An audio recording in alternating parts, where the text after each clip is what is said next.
इस BGMI के series में मैं आपको BGMI के बेस्ट सेटिंग्स आप खुद कैसे बना पाइएगा इसके बारे में बताने वाला हूँ। इस वाले वीडियो में मैं आपको BGMI के कंट्रोल सेटिंग्स के बारे में समझाने वाला हूँ। I will make sure that इस वाले वीडियो को पूरा देखने के बाद आपको कंट्रोल सेटिंग्स के अंदर का हर एक सेटिंग्स के फीचर्स के बारे में डिटेल में पता हो। तो चलिए शुरू करते हैं। कंट्रोल सेटिंग्स के अंदर आपको दो ऑप्शन दिखेगा, एक बेसिक कंट्रोल और एक एडवांस कंट्रोल का।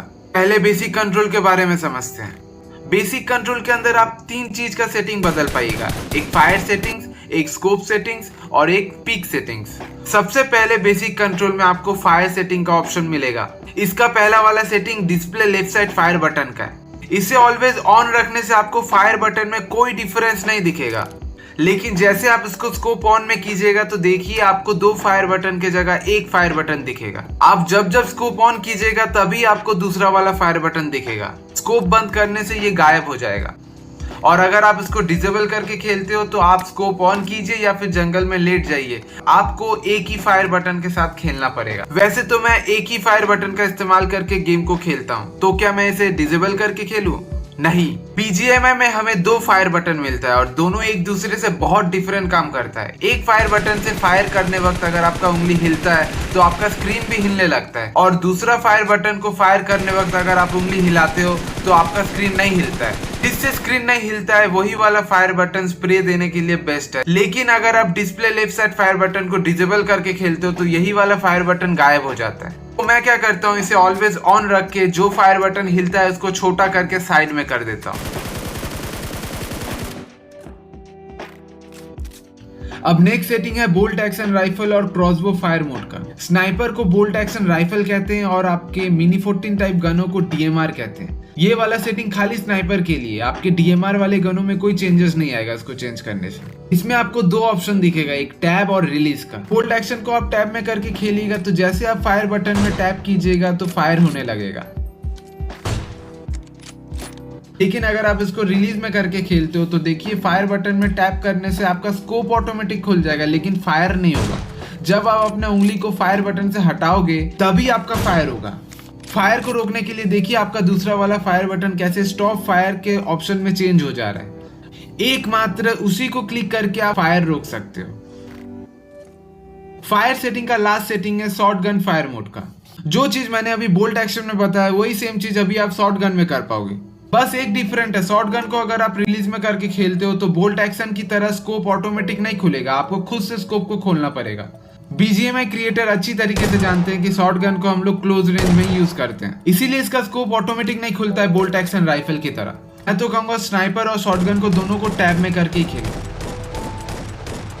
फायर सेटिंग हो गया, अब स्कोप सेटिंग के बारे में समझते हैं। स्कोप सेटिंग में जो भी होने वाला है सब स्कोप बटन से रिलेटेड ही होने वाला है। स्कोप सेटिंग का पहला वाला सेटिंग स्कोप मोड का है। इसके अंदर आपको तीन ऑप्शन मिलेंगे, टैब, होल्ड और मिक्स का। स्कोप मोड को अगर आप टैब में करके खेलते हैं तो स्कोप बटन में एक बार टैप करने से स्कोप खुलता है और एक बार टैप करने से स्कोप बंद हो जाता है। स्कोप मोड को होल्ड में करके खेलने से जब तक आप स्कोप बटन में टैप करके रखोगे तब तक आपका स्कोप खुला हुआ रहेगा। जैसे आप स्कोप बटन से उंगली हटा लोगे वैसे आपका स्कोप बंद हो जाएगा। और अगर आप स्कोप मोड को मिक्स में करके खोलते हो तो आप अपने स्कोप को दो तरीके से खोल पाओगे, टैब में भी खोल पाओगे और होल्ड में भी खोल पाओगे। अगर आप स्कोप बटन में टैप करके तुरंत हाथ हटा लेते हो तो स्कोप आपका टैब में खुलता है, और अगर आप स्कोप बटन में ज्यादा देर टैप करके रख दिए तो आपका स्कोप होल्ड में खुलता है। मैं तो स्कोप को होल्ड में करके खेलता हूँ क्योंकि इससे मैं क्विक रिफ्लेक्स दे पाता हूँ। अब देख ही सकते हैं मैं कितना जल्दी होल्ड में स्विच कर पा रहा हूँ एम, लेकिन मैं टैब में इतना जल्दी नहीं कर पा रहा हूँ क्योंकि मुझे बार बार स्कोप बटन में टैप करके स्कोप को खोलना पड़ रहा है और स्कोप को बंद करना पड़ रहा है। अब नेक्स्ट सेटिंग है कैमरा रोटेशन वाइल ADS।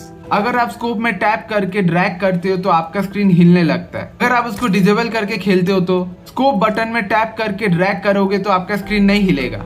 अब तीसरा वाला सेटिंग है क्विक स्कोप स्विच का। इसे इनेबल करके खेलने से आपके स्क्रीन में कुछ ऐसा बटन शो होगा।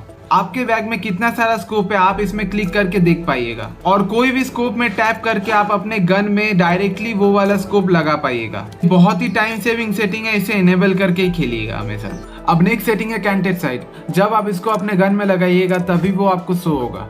इससे आप कोई भी स्कोप से रेड डॉट में शिफ्ट हो सकते हैं। इसे अगर आप टैप टू यूज में करके खेलिएगा तो अगर आप इस वाले बटन में क्लिक कीजिएगा आप डायरेक्ट इसका रेड डॉट में स्विच हो जाइएगा, और अगर आप इसको टैप टू स्विच में करके रखते हैं तो इस वाले लोगों में क्लिक करने के बाद आप नॉर्मल स्कोप खोलिएगा तब जाके इसका रेड डॉट खुलेगा। स्कोप सेटिंग का आखिरी सेटिंग है फोकल लेंथ एडजस्टमेंट बोल के। जब आप 6x या फिर 8x ओपन करते हैं तो देखिए इस वाले बटन के बारे में अभी हम लोग डिस्कस करने वाले हैं। इसको एडजस्ट करके आप 6x से 3x कर सकते हैं अपने 6x को, और 8x को 6x में कन्वर्ट कर सकते हैं। इसके अंदर दो ऑप्शन है, टैब और होल्ड का। टैप करके रखने से आपको एक बार इसमें टैप करके फिर एडजस्ट करना पड़ेगा। अगर आप होल्ड कीजिएगा तो डायरेक्टली इसमें क्लिक करके आप ड्रैग कीजिएगा तो आप कम ज्यादा कर पाइएगा।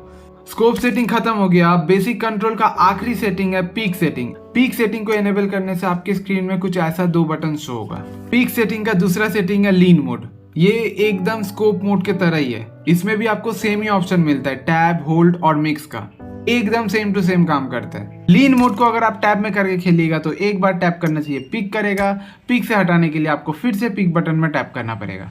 अगर आप लीन मोड को होल्ड में करके खेलते हैं, जब तक आप पिक बटन में टैप करके रखिएगा ये पिक करता हुआ रहेगा। जब आप पिक बटन से उंगली हटा देते हो तभी ये पिक से हटेगा। अगर आप लीन मोड को मिक्स में करके खेलते हो तो पिक बटन में जल्दी से टैप करके अगर उंगली हटा देते हो तो वो टैब में खुलता है, और अगर आप पिक बटन में ज्यादा देर टैप करके रखे तो ये होल्ड में खुलता है। अब पीक सेटिंग का दूसरा सेटिंग समझते हैं, पिक एंड स्कोप ऑन। इसको अगर आप इनेबल करके खेलते हैं, इसके बाद अगर आप पिक बटन में टैप करते हैं तो ये पिक करने के साथ साथ स्कोप भी इसका खुल जाता है। पिक सेटिंग का आखिरी सेटिंग है कैमरा रोटेशन वाइल लीन। ये भी एकदम स्कोप सेटिंग के तरह ही है। पिक बटन में टैप करके अगर आप ड्रैग कीजिएगा तो देखिए पिक बटन में भी ये फीचर है हिलने वाला। और अगर आप कैमरा रोटेशन वाइल एडीएस को डिसेबल करके खेलते हो तो देखिए अगर मैं ड्रैग करूंगा तो स्क्रीन नहीं हिलेगा। इसको हमेशा डिसेबल करके ही रखिएगा क्योंकि ये स्प्रे देने के लिए बेस्ट होता है। आई होप मैंने आपको बेसिक कंट्रोल के बारे में पूरा समझा दिया है। अब अगले वीडियो में मैं आपको एडवांस कंट्रोल के बारे में समझा दूंगा। तो चलिए मिलते हैं अगली वीडियो में।